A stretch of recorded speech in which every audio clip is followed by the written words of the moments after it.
रिदु तेरो लागि त योपालि केही छैन दिदीहरूले सबै बाँडेर सिद्धाइसक्यो छोरा के छ योपालि तँलाई ल्याइज सुस्मिता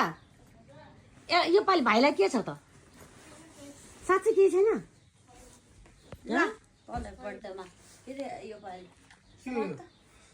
आज योपालिदेखि तँलाई रक्सी खुवाउने हो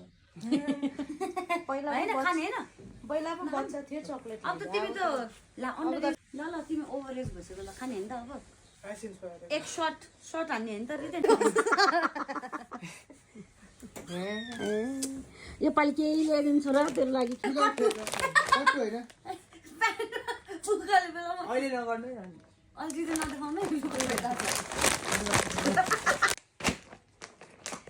त्यही एउटा मात्र आयो योपालि खुसी छस् त्यो एउटा पाएर खुसी छस् त पहिला पहिला त सुटकेस भरिभरि चक्लेट पाउँथ्यो त पाउँथ्यो साँच्चै खुसी छस् मन चाहिँ रुइरह होला छोरा मनमा चाहिँ यति थोरै चक्लेट ल्याइदिएछु योपालि भनिरह होला देखाइदिन्छु देखाइदिन्छु म पेट